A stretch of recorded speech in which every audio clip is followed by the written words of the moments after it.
We started in Orlando, we went to the Bahamas. I flew into Orlando and then we literally woke up in Universal Studios, like across the road, watched the sunrise, and because of the, is it 5-hour difference, woke up like so early, so we were at the gates ready for opening. And yeah, spent the day in Orlando, Universal Studios, going on all the rides, seeing all the sights. Went to the little Harry Potter place and got a butterbeer, so that was cool. And we literally ticked off everything, to be honest. So we ended up doing something like 20,000 steps that day because, yeah, it's like the parks are big. You know, in America, everything's 10 times the scale. And got up the next morning and flew to the Bahamas. Actual bucket list goals. Like, I can't tell you how long I've wanted to go there. And me and my friend, we were like, right, we need to make sure that we've got a window seat to be able to see like the views flying in. Neither of us had a window seat. We got split up and we were both sat in the middle and we were like, no. The hotel that we stayed in was the Grand Hyatt Bahamas, so that's kind of like the resort area. And if anyone's been to Vegas and seen Vegas hotels, like, Americans just do everything to the extreme. I was expecting just a nice little hotel with like a massive pool and then onto the beach. It was literally about 5 different pools. Some of them you had to reserve with like a beach club. Then there was a water park attached to the hotel. Then inside there's a full casino on the bottom floor. Then there's about 10 different restaurants that you could eat at. Like, we could have, like, we were only there for 3 nights, so we could have gone there, like, not even left the hotel. That's how big and how much there was to do there.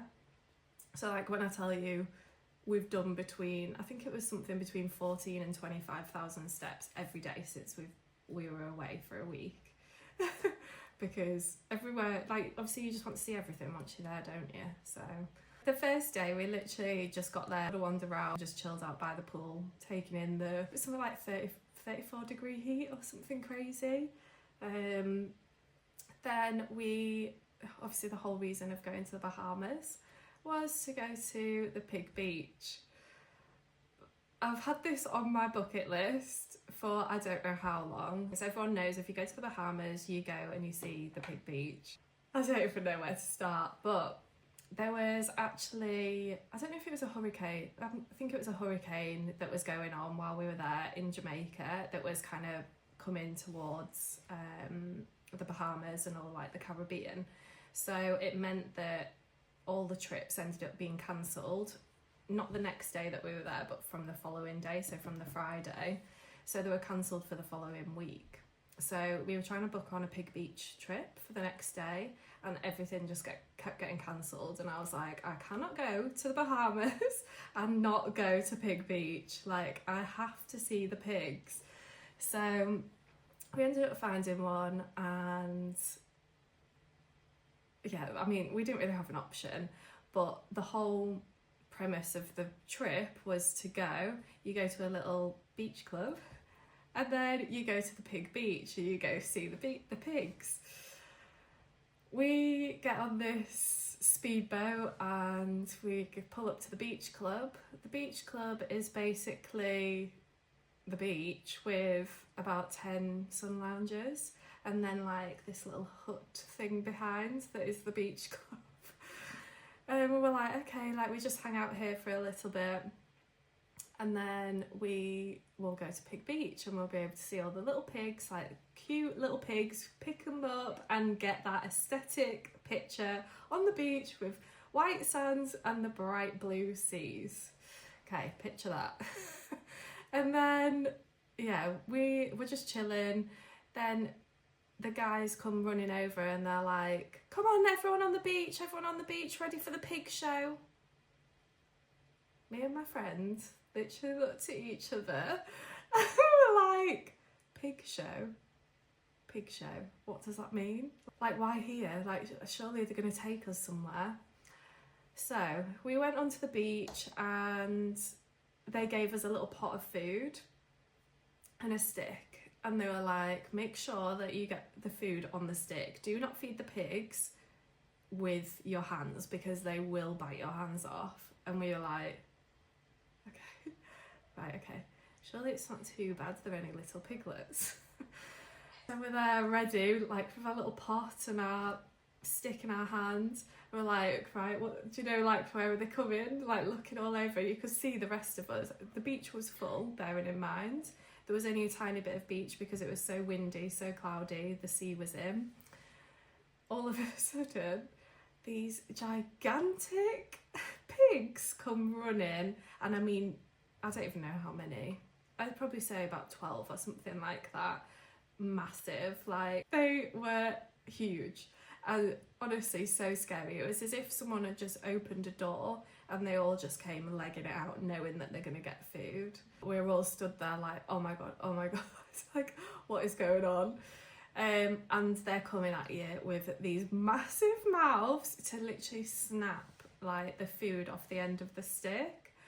And the guy is running around and he's like, come on, come and get in the picture, like getting the mother pig, I can't even remember what she was called, but getting her to sit down with the food. And then we had to go and like sit next to the pig and have our photo taken. And I was like, I cannot get involved. I know I'm already involved because I've gone there and I've done the thing, like I'll hold my hands up, but seeing it, I'm like, I do not agree with this. Like, this is horrendous. They've bred them to purely for the entertainment and for the money of doing the boat trips.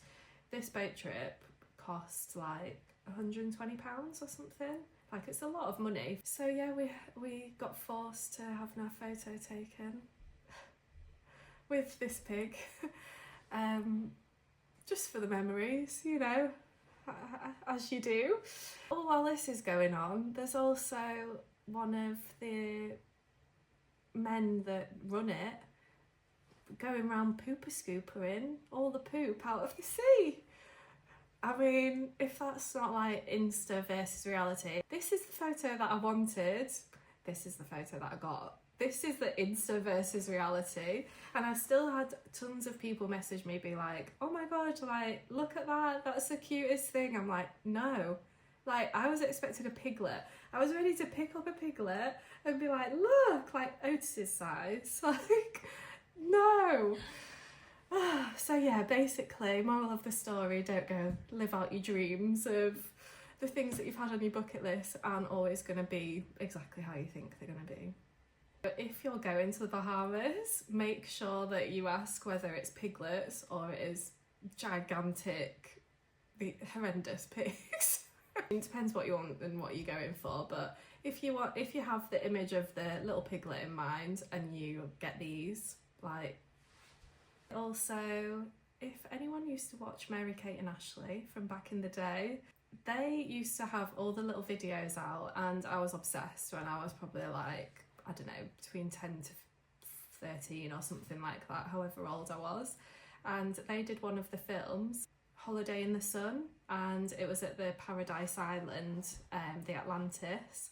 And that's always been on my bucket list. So I remember going to a travel agent's when I was younger and getting the brochure and going to my dad, can we go here please? I really need to go stay in this hotel. So yeah, obviously I never stayed there, but we managed to get dropped off after the trip and go have a little walk around and see everything, and that felt like a little childhood dream to be able to tick off. So that made up for the the pig disaster. And then yeah, the next day was just basically a chill day, enjoying the beach and stuff like that.